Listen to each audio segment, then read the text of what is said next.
All right, how's everybody? So, yeah, it's close-up time, folks. Oh, yeah. You knew it was coming. I know it was coming. It's time to take a look at this bad boy. Oh, yeah. So, what are we going to discuss? Well, everything. So, yeah. Let's not waste any time. We've got, quite a lot to go through, so let's roll those good old classic credits, shall we?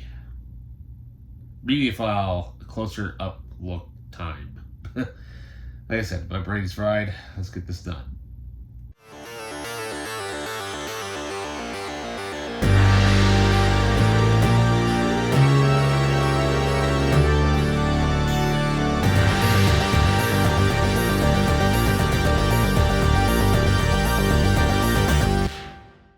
Okay, welcome back. So, Friday the 13th, the limited edition deluxe set.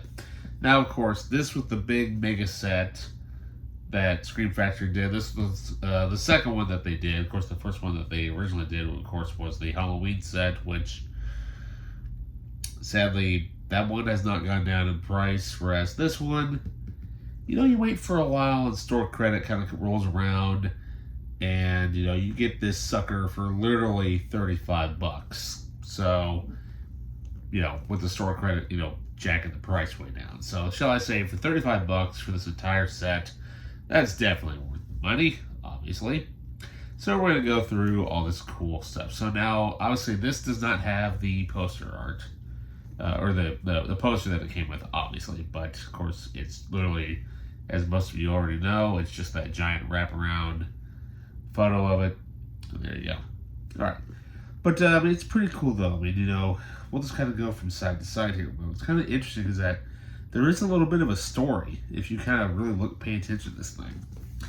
So here we are. So we'll do it with the side. So, of course, we have here, we literally starting from the beginning, we literally have right there Friday the 13th Part 1, of course, with young Jason pulling Alice down into the lake. Of course, we have Baghead Jason there from Part 2, as well as, Pamela Voorhees' infamous head, along with the candles there. Great side work. Now we're going to go slightly into more of Richard Brooker's version from Part 3, as well as going into Part 4 here, which is pretty cool. So then we also go down towards here into Part 5, which ends up leading into, let's see, this is Part 4, so it leads into Part 6, which is obvious. Well, this was right here is kind of more of a Part 6 right here, because obviously we don't really see the close-up of his face very well, but of course then we have the infamous continuation of the zombie face there with, Kane. Then we make our way into Part 8. Then we kind of slowly go into Part 9 there. Then we kind of go into, Part 10 as well, for both editions. And then we have the Freddy vs. Jason. And then weaving its way down into the reboot. So yeah, that's a lot of cool stuff. So whoever owned this last time, they decided to tape on the bottom and on the top the little slip here, because obviously it's torn a little bit. See, this is the thing I hate about putting tape on stuff, because it does stuff like this. It rips the edge a little bit, but that's okay. I'm not going to resell this thing until the day I die. So there we go.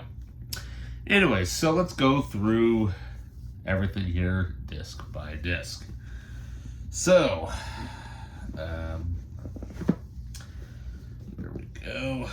All right. So now we're going to go into the very first film, Friday the 13th. Yeah. such a great movie for what it was. And the funny thing is, you look at the artwork, it's classic artwork. Obviously, they don't really tell you who the killer is and stuff. But, because that's the whole point. They don't want you to know. So basically this is pretty cool. So, of course, they do have reversible artwork for each of the sets, but I am keeping it with the Friday the 13th font spine for each one. And but what's cool about this is that, obviously everything comes with its own bonus content and stuff like that, which is sweet. So we have here 2 discs. So we have the original theatrical cut and the uncut edition, which features roughly about a few extra seconds of gore shots. So there you go. But if you want to check the discs out, here you can take a look at the older artwork. So there you go. That's the original poster art, by the way, which is pretty cool. So, because I totally forgot that Kevin Bacon was in this movie until I actually watched it for the first time. So I'm like, oh yeah, that is Kevin Bacon. Okay, so we have here for bonus content. So,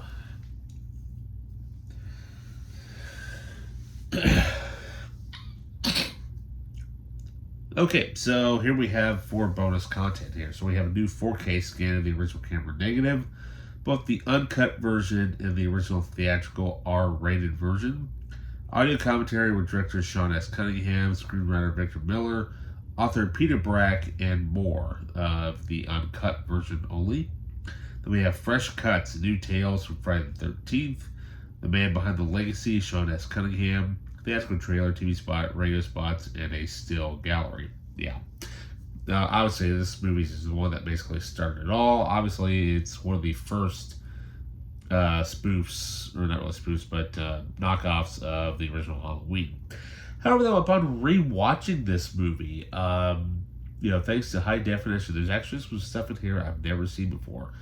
But there is a scene, I'm sure diehard fans may know this, but if you're not paying attention to it, there's actually a very tiny small shot where you can actually see Pamela Voorhees pretty early in the film overlooking the counselors. It happens very quick, but if you can pause it at the right moment, you can just barely see her. Yeah, isn't that creepy? So yeah, it's in there, but do you know where it is? Watch it and find out. So part 1, of course, did really well, made decent amount of money. So what can we say? It's it was a great classic movie for its time. At the time, this one was obviously different because this one had gore. You could see, all the detail and everything. Whereas Halloween, you didn't have that. It was, bloodless and whatnot. And, what can I say? Very, very little blood. And, for a 78 movie, there you go. 80, prick it up a little bit. So, up next, we have here, the body count continues. Yes, of course, that classic trailer, going, but then again, it's also the classic trailer from, the first film, 1, all the way up to, 13. And then, of course, with the second movie, you have the continuation of that trailer. The body count continues. 14. 15. So we've got here Friday the 13th part 2. Yes. I don't know why, but just this is just so simple. It really is. And it's great. Of course, we have the continuation of the franchise and whatnot, obviously. So the thing is, how do you continue the franchise when, your killer from the first movie is gone? Is basically killed off by the main heroine? Well, obviously somebody's been watching from a distance been lurking behind in the shadows. Yes, of course, the real arrival of Jason. Yeah, so got some great photos here on the back. So, of course, we have, you know, a lot of the camp counselors. So we have the new heroine, Jenny, there, played by Amy Steele. Now, Adrian King did come back to do a small sequence in the beginning of the film. Us diehard fans know what happens. For those of you who haven't seen it, watch the first movie, then watch this one, then you know what happens. Anyways, so this time we have a new director. So this time directed by Stephen Miner. Yeah, so great idea to bring in a new director, different take. And so this time we get introduced to Baghead Jason. Yeah. What can we say? I don't know how hard it is. It must be pretty hard to breathe with a potato sack around your head. You know, but just enough to where you can have just one eye open to keep an eye out. And very creepy. Although, what can I say, though? Really well played by Warren Gillette. Really well done. And, and I completely forgot to mention the composer for the first movie, but, we'll get to him. So we'll talk about the bonus features here real quick. So we have a new 4K scan for the original camera negative. Inside Crystal Lake Memories, the book, which is about, the book that Peter Locke wrote, which is basically a big giant coffee table book. Friday's Legacy, horror conventions, podcast interview with Amy Steele, theatrical trailer, TV spots, radio spots, and still gallery. Yeah, so I forgot to mention. So here we have, a composer by the name of Harry Manfredini, who, does something kind of familiar that we've heard before, roughly about 20-some years before that. There was a little composer by the name of Bernard Herrmann. Yeah, he used a lot of strings for a little film called Psycho.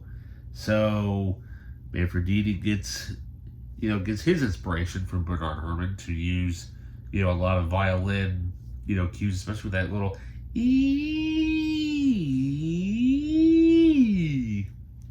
sound, am I right? So it just keeps going and going and going. It makes your ears want to pierce your ears, right?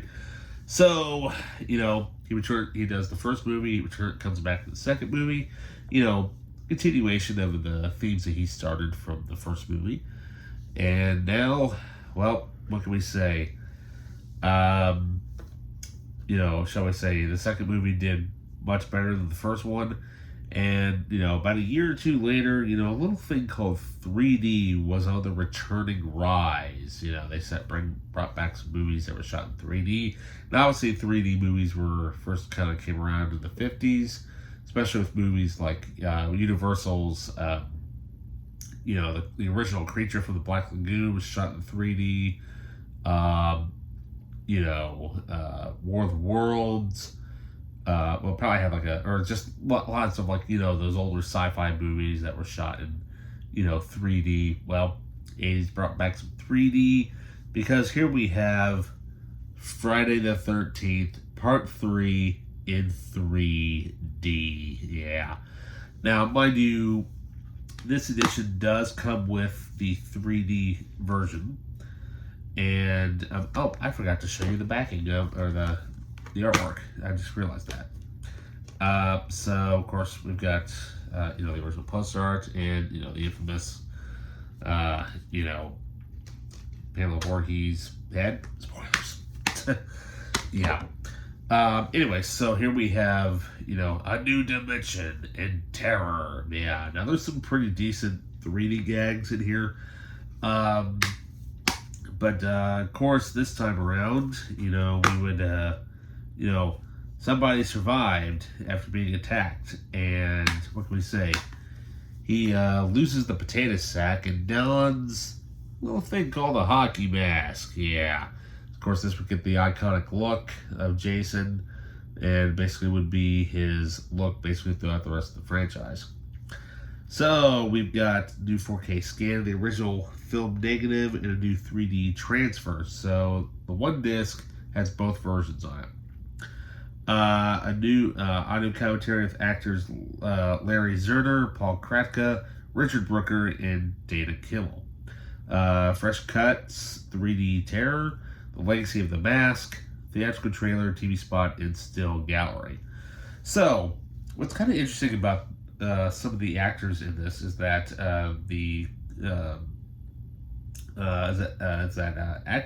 actor Larry Zerner actually went on to become a lawyer, and so he still kind of keeps an eye out of the Friday franchise every now and then, and of course he was heavily watching what was going on with the franchise due to the infamous lawsuit, and of course you can read all about that just looking up on Google. There you go.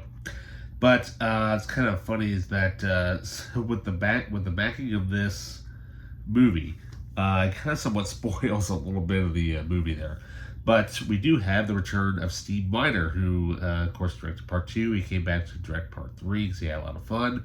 But of course, this one also does feature the famous barn.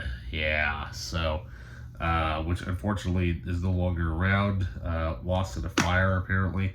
But what can we say though? Has the original poster art there. How cool is that? Jason busting through a window with awesome 3D art. Yeah, how cool is that? But yeah, I mean, what can I say though? But this is a movie that it's pretty cool. But this one here, actually, the intro, or rather the theme titles, we get this really cool, like 80s kind of like poppy kind of drum sound with this with the synthesizer sound, and and out of the original movies, this one is one of my favorites when it comes to the score, basically. Okay, well, part 3 did pretty well, so obviously, we figured, well, audiences are kind of, they're kind of mixed a little bit. They're like, well, how much longer is this franchise going to go on? Certain people. So they figured, well, you know what? Why don't we just do it? Let's just kill them off. Yeah. So, little did a lot of us know back then. Well, obviously I wasn't around back then when these movies originally came out. But let's just, kill off Jason. So let's title the fourth film Friday the 13th, The Final Chapter. No part 1, no part 2, no part 2, no part 3, just the final chapter. As in, we're going to end it, have 4 films, leave the franchise on a high note. Let's just end it, right? So, not only do we get some pretty cool stuff, but, yeah, what can I say? This movie is pretty cool. It's actually one of my favorites out of the series, and something that I just want to check real quick. So, okay, I will mention that here in just a second.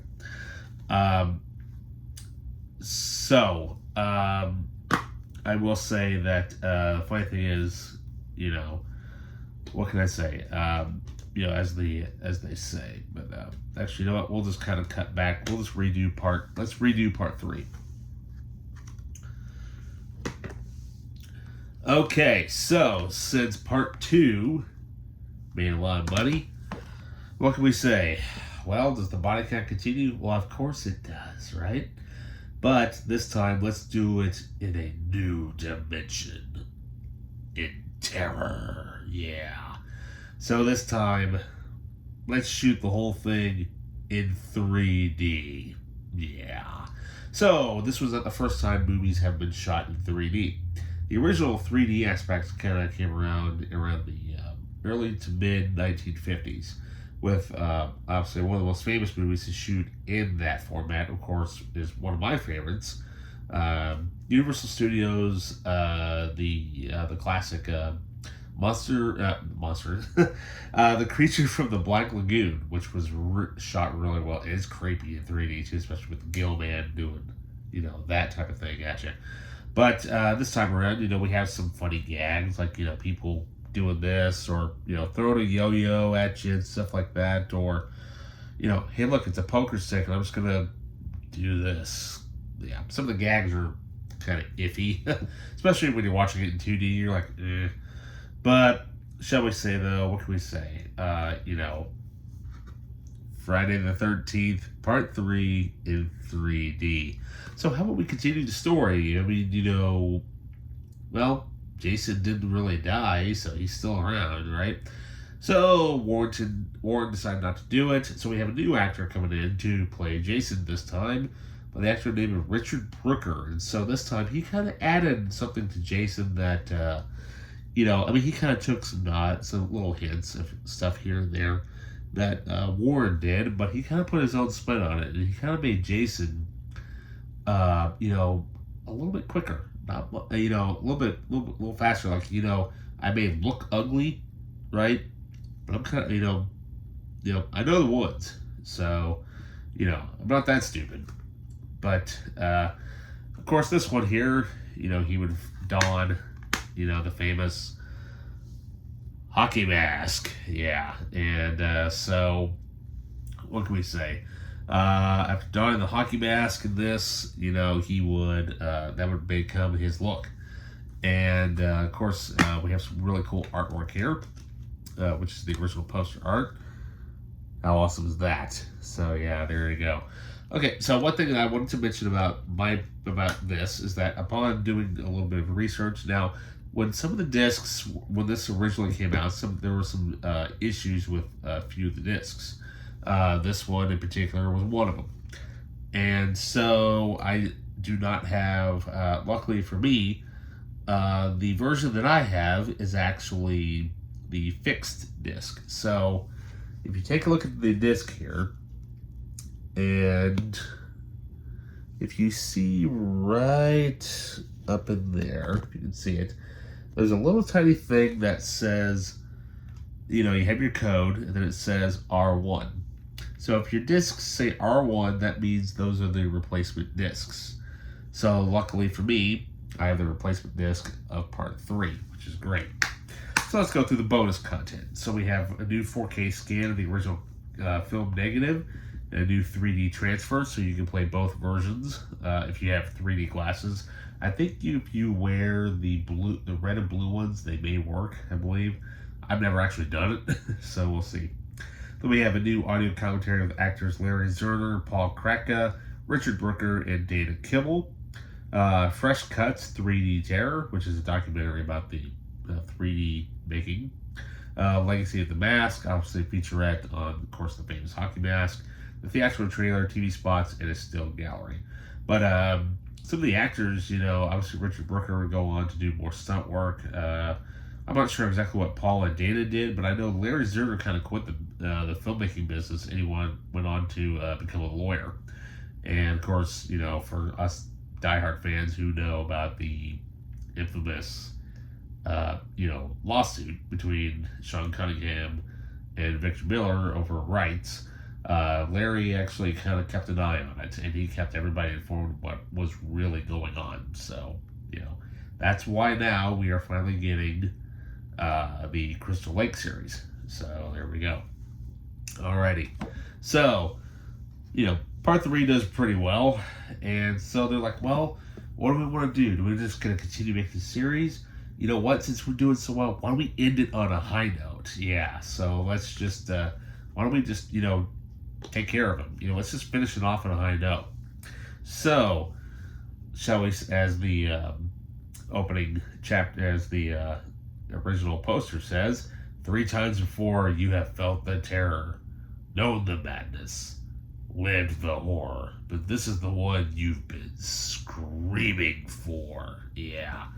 So, of course, I'm talking about the 4th film of the franchise, or at the time when this came out, what apparently was going to be the final film. Friday the 13th, the final chapter. Yeah, so here we have, of course, the infamous artwork here with the knife going into Jason's right eye there. Obviously, we would have issues with that. They would kind of change, his eyeballs would get hit left and right. They would change it up quite a bit throughout the series. But this is the infamous shot. And of course here we have the infamous, axe to the head, cut there. So there you go. So this time, directed by Joseph Zito, who of course did, I believe he did Red Dawn, which was an amazing movie.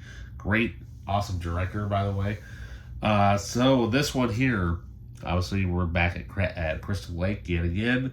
This time we introduce a few, obviously new characters, but this time we have a young character by the name of Tommy Jarvis. Yes.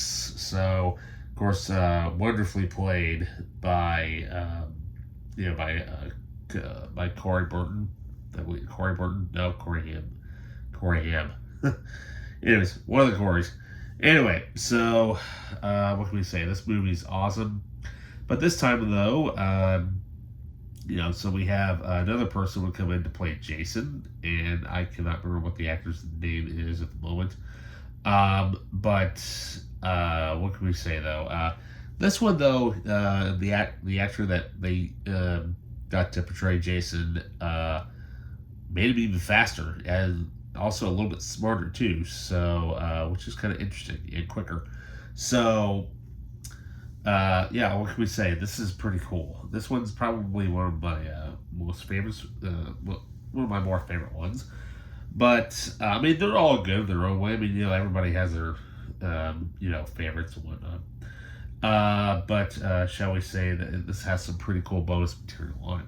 So we have a new 4K scan for the original camera negative, audio commentary by director Joseph Zito, screenwriter Barney Cohen, and editor Joel Goodman, fan audio commentary by filmmakers Adam Green and Joe Lynch, slash scenes with audio commentary by Joseph Zito, Jason's Unlucky Day, 25 years after Friday the 13th, the final chapter, the Lost Ending, theatrical trailer, still galleries, and more. So yeah, that fan audio commentary, that actually comes from the Deluxe edition sets, the original DVD sets that came out that's been ported over, which is really cool.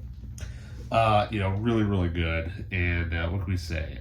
Definitely up there. Great make-look-up effects, of course, by Tom Savini. So that one did really well. They're like, well, they kind of took a break. Barely. So, well, what do we do? You know what? Well, Jason's still there. But only this time, this is the one that, it's that one. Yeah. Of course, we have here Friday the 13th, Part 5, A New Beginning. So, little did we know that the previous film was going to be the beginning of a brand new trilogy. So, we continue with Part 5, this time with a different actor portraying Tommy Jarvis, who obviously is a little bit older, kind of at like an insane asylum type of recreational thing because of all the complete mayhem that that he got scarred for life for by Jason. But of course, what can we say? This one is it's that one, and you know what I'm talking about.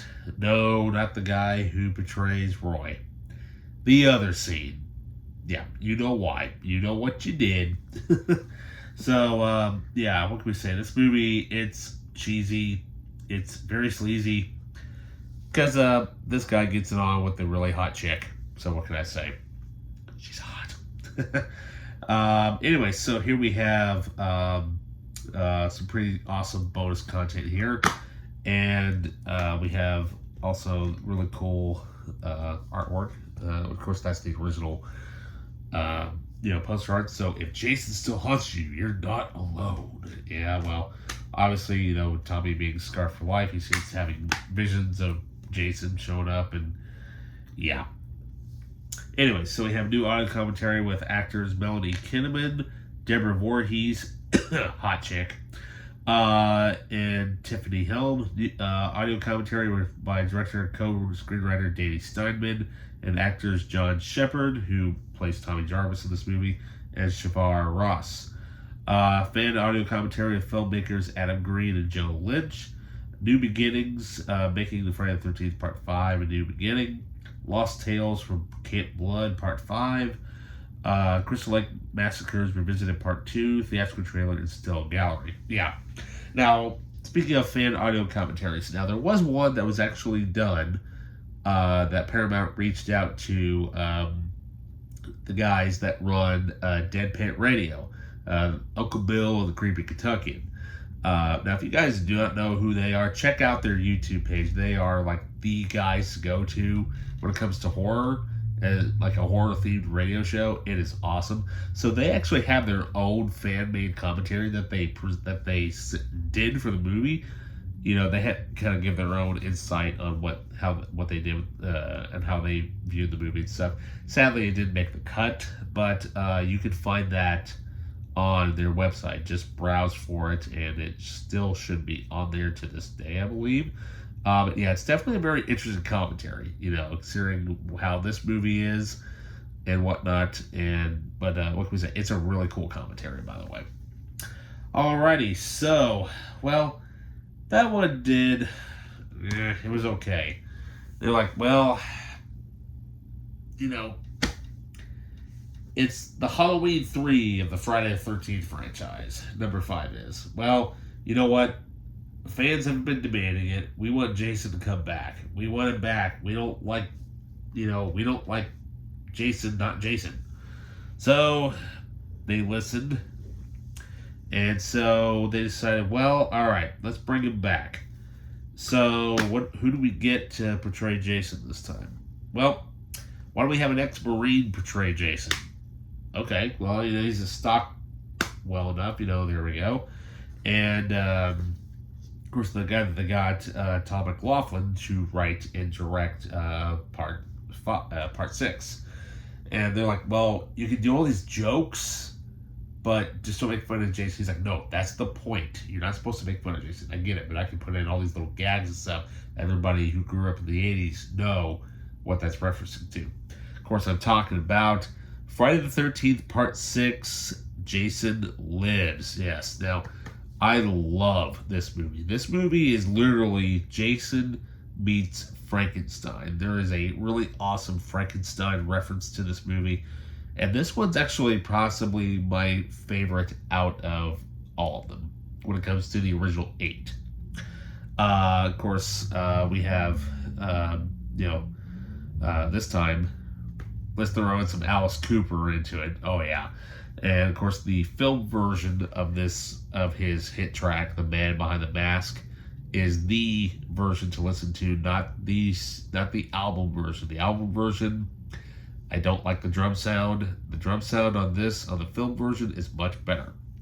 But we have former military veteran and actor C.J. Graham portrays Jason in this movie. Really, really good. What can we say? This one is probably my absolute favorite, like I said.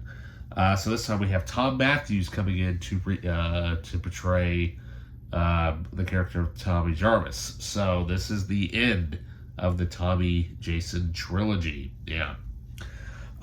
So what can we say? This one here, had this one not done very well, I don't think they would have done it anymore. But like I said, this one is one of my absolute favorites, and I love Harry's opening theme to this one. It's really good too. So we have, this one is loaded with stuff. So we have new audio commentary with actors C.J. Graham, Tom Matthews, Vincent Gustafaro, Carrie Noonan, and Cynthia Khanna. If you're hearing rumbling, somebody has their speakers turned up all the way, so the bass is kicking in. So if you hear that rumbling, okay, now it's probably over by now. But anyways, if you heard like a faint like sound or whatever, somebody had their bass kicking in. Anyways, so audio commentary by Tom McLaughlin, Vincent Gustafaro, and editor Bruce Green. Fan audio commentary by the filmmakers Adam Green and Joe Lynch. Jason Lives, the making of Jason, Friday the 13th, Part 6, Jason Lives. Lost Tales of Camp Blood, Part 6. The Crystal Lake Massacres Revisited, Part 3. Meeting Mr. Voorhees / scenes, theatrical trailer, and still gallery. Yeah, now, technically, originally, in the original ending that Tom had, he wanted to bring in the character of Mr. Voorhees.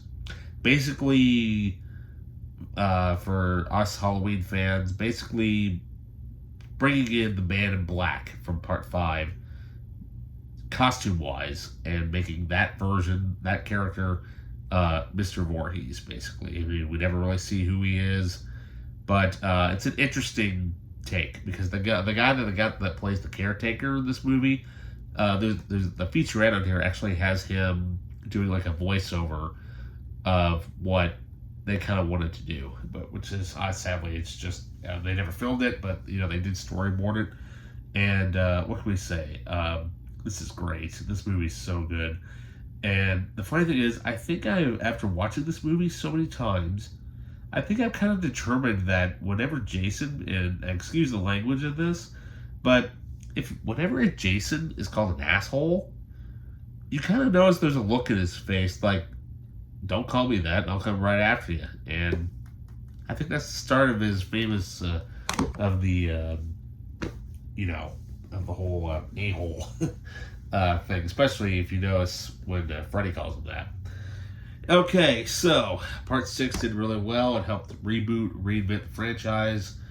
So, of course, we move on to the one that everybody loves, part 7, The New Blood. Yep. So, for this movie, if you want to hear me chit-chat about it, listen to my audio commentary. Link will be down below in the description. YouTube version and Patreon edition.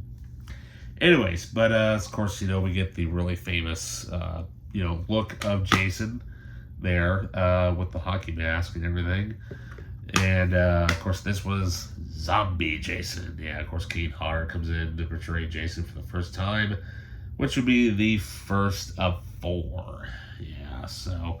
now, mind you, most of these bonus features that I've been reading have been all ported over from the Deluxe editions, except for, I think there's a few of them that are exclusive to this set.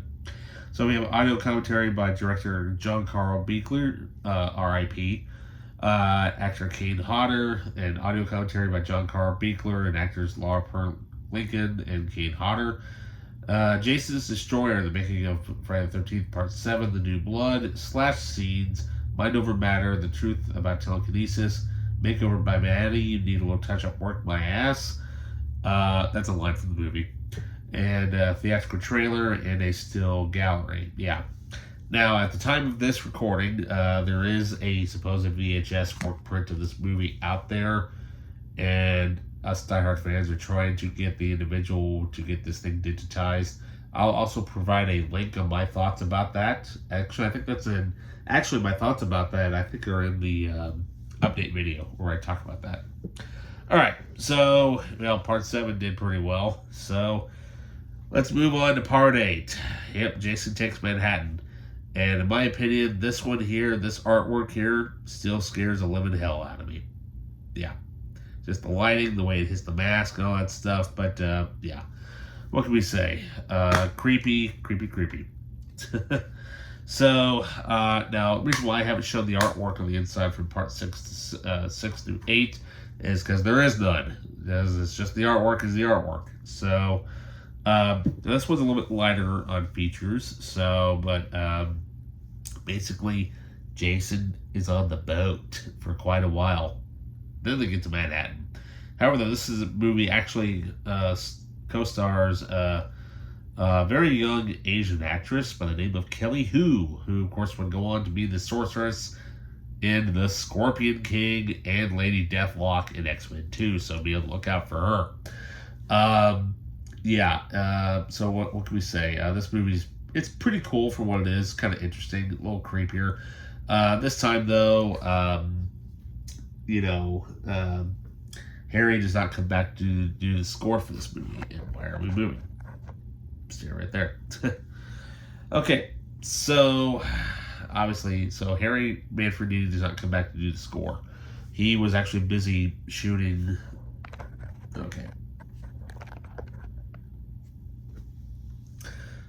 Okay, so up next, of course, we have the next film of the franchise.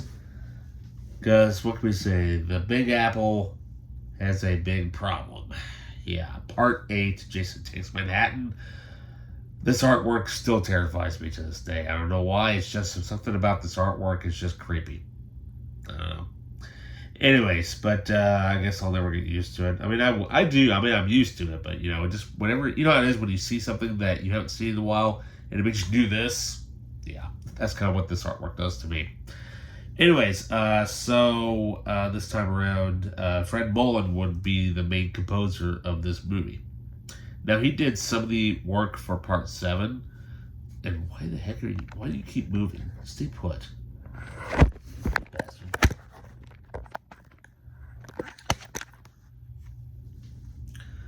Okay, sorry about that. Technical difficulties.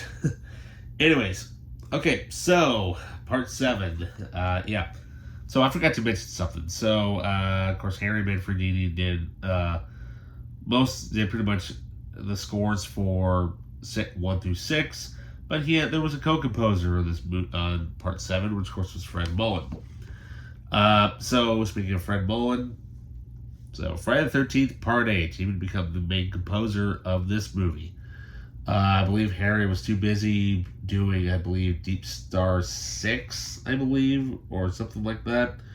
Because this is around the late 80s. So, of course, the Big Apple is in big trouble, and, little hockey boys running around this time. Kinda, yeah. If you know, you know. But what can we say? It's got some pretty decent some bonus content on here. So we have audio commentary with director Rob Heaton, audio commentary with actors Scott Reeves, Jensen Daggett, and Kane Hodder. Yeah, Kane comes back again. And we have New York Has a Problem, The Making of Friday the 13th, Part 8, Jason Takes Manhattan, Slash Scenes, Gag Reel, Theatrical Trailer, and Still Gallery. So, yeah.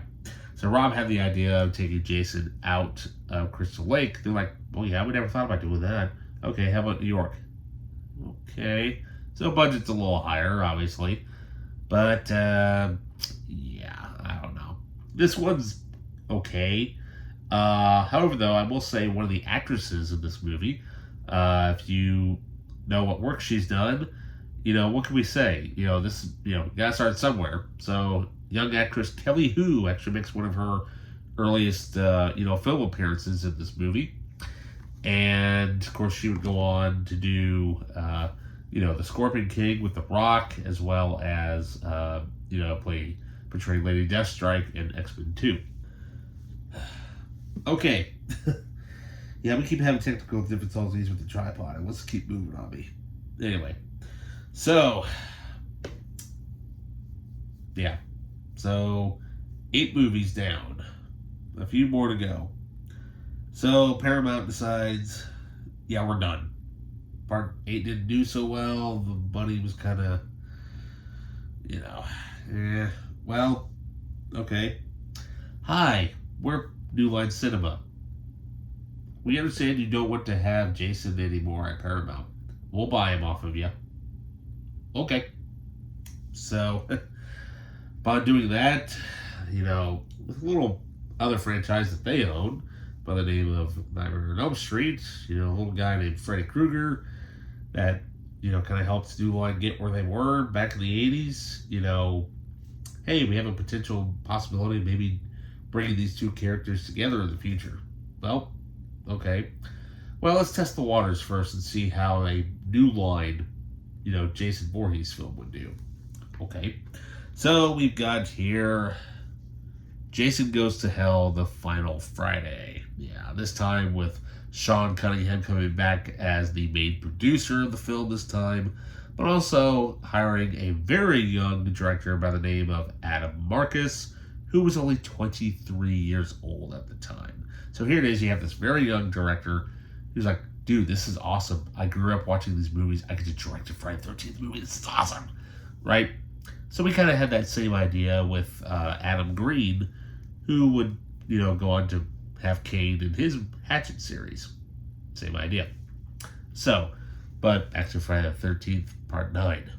So, this thing has, this one is the goriest out of these, by far. Especially the unrated cut. The unrated cut, there is stuff in there that it's out there.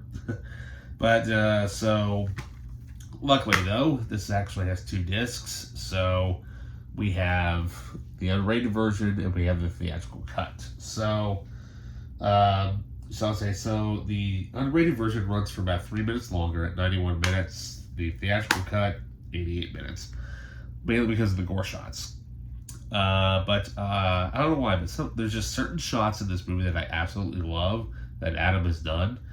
Like, for example, there is one shot in this movie, which is not a spoiler, but it's just a sequence of where the main actor, John D. LeMay's character, is handcuffed, and he grabs his cop's gun, and he has this really awesome, like, slow-mo shot where he just keeps shooting Jason, and it's awesome. Yeah, this is the one where Jason likes to body jump quite a bit. Anyways, but although on top of that, though, we have another really cool actor by the name of Stephen Williams who portrays Duke. Yeah, Creighton Duke. Yeah. Although it's kind of sad that, he's a bounty hunter character that, he's not really been seen in any of them until this movie. Although it's sad we never really get a movie about that character, but that'd be cool if we did. So we have some pretty cool bonus features on here.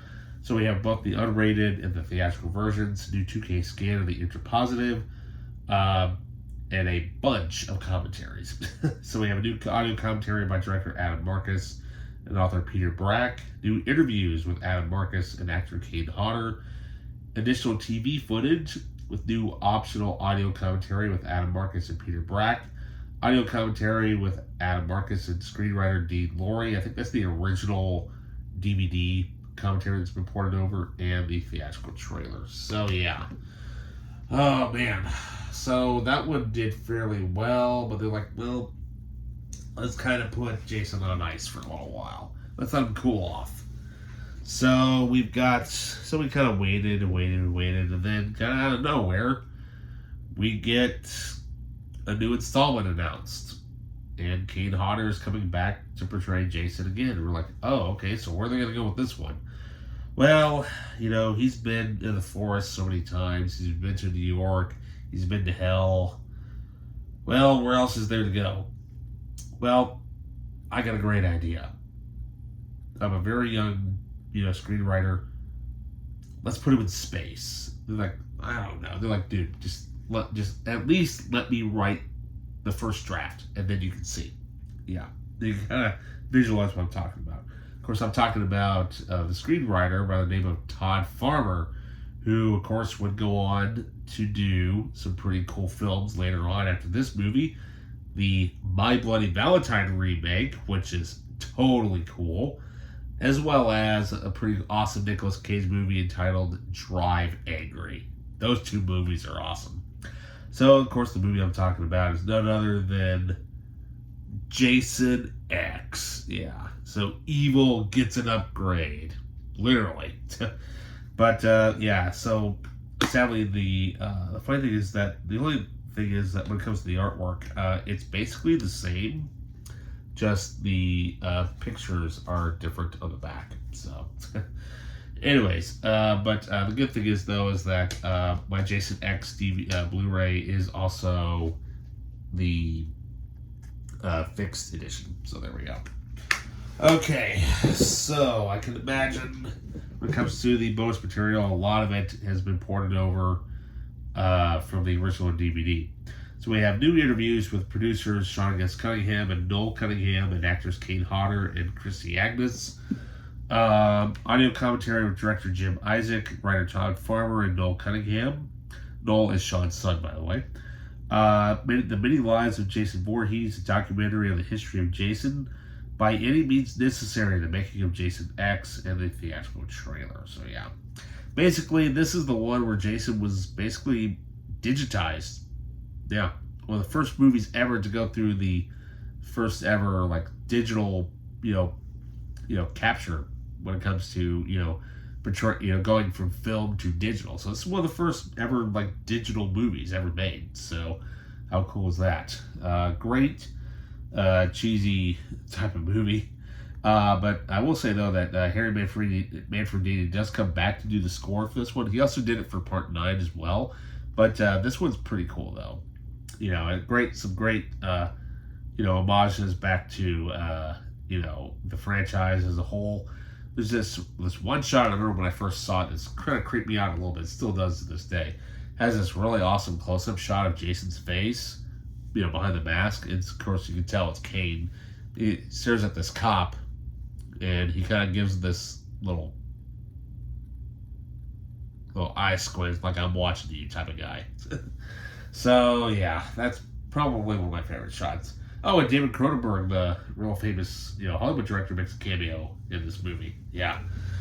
Anyway, so what can we say? Time went by, almost 10 years, over 10 years, almost 12 years. So they finally caved, and you know what? They're like, you know what? Let's get this movie made. We've been at this for so many years now. The fans want it. It's been time. It's been probably, in development hell for 15, almost 20 years at this point. So, what do we have here? We've got none other than Freddy versus Jason. Yeah, the big time. Two major iconic characters collide together for the first time. Directed by awesome action Asian director Ronnie Yu. Yeah. If you've not seen the Bride with White Hair, watch that movie. That movie's awesome. Anyways, so this movie is totally cool. Of course, this came out in 2003. Awesome metal soundtrack, by the way. So cool. And, what can we say? This one here is basically, this is literally Monster Mash. That's literally what it is. I mean, you got these two, gigantic, icons of horror just literally beating the living crap out of each other throughout the whole movie. And, well, what shall I say, though? I mean, we have some pretty good named casts in this movie. So we have, of course, Monica Keena, which is her there, of course, who portrays Laurie. We have Kelly Rowland from, I think, Destiny's Child, I believe. Jason Ritter, Christopher George Marquette. He's the stoner guy. There's always a stoner guy in these movies. Of course, Robert Englund is Freddy Krueger, which would be basically the last time he has portrayed Freddy since. But this time we have actor / stuntman Ken Kirzinger donning the hockey mask this time. And for those of you who don't know, go back and watch part 8. So the guy that Jason throws, the cook or the guy that's in the diner that Jason throws into the mirror there, that's Ken. So of course they're lifelong friends. They beat the crap out of each other in movies all the time. So they're like, well, if you don't get it, I'll be, the whole joke behind that little stunt is that, well, if you don't get Jason in part 8, I'll play Jason, and then you do that stunt to me, but if it's reversed, then you do it to me. Okay. So, but this movie is loaded with stuff. I mean, it really is.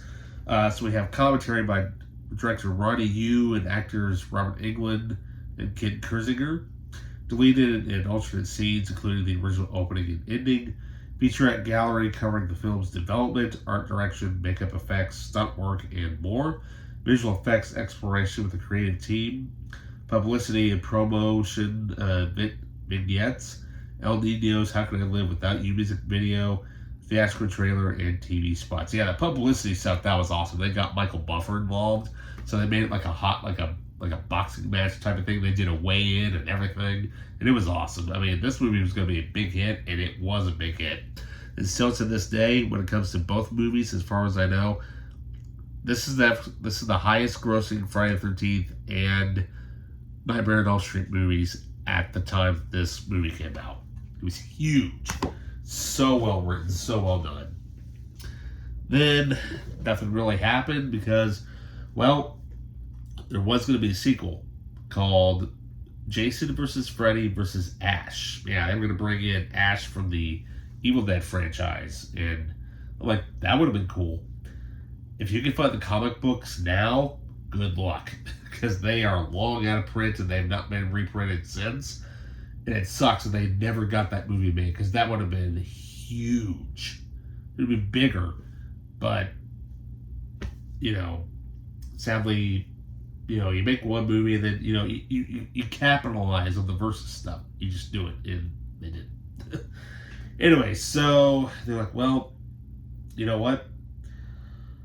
Let's reboot it. Because we got reboots are on the rage at this point. So we got here Friday the 13th, the remake. Yeah. And what can we say? This movie totally rules. So I will say for this disc art, so we have the killer cut, which is basically the original Blu-ray that's been just reported over. No changes. So we have both the original theatrical version and the extended underrated cut. Hacking back / looking forward. Terror trivia track with picture-in-picture. The 7 best kills, the rebirth of Jason Voorhees, and slash scenes. So yeah, but this time Jared Padalecki came in to be the lead this time from Supernatural. And of course, we would have Derek Mears portraying Jason Voorhees this time. And man alive, does he ever do a good job with this, let me tell you. And of course, they're like, wait a minute, Jason runs? Jason never ran in the movies. Yes, he did. Go back and watch parts 1 through 4. That's where that came from. Great teaser. Great remake. Because the Texas Chainsaw Massacre did so well, the remake did, that they're like, all right, what other franchises can we get our hands on? And, of course, Michael Bay's production company, Platinum Dunes at the time, they got the rights to literally to do not only Friday the 13th, but also Nightmare on Elm Street. So, yeah. So basically all of the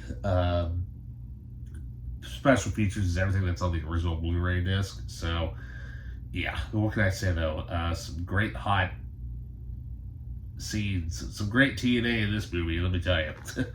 Also a great score by Steve Jablonsky as well.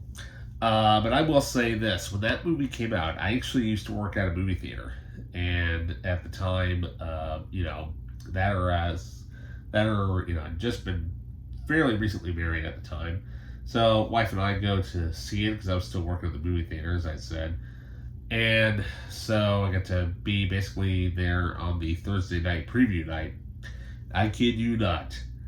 When Jason gets the hockey mask in this movie, the crowd just went nuts. I mean, they didn't care about all the new characters. They just wanted to see Jason, taking the people out. And sure enough, he did with some hardcore, stuff, man, let me tell you.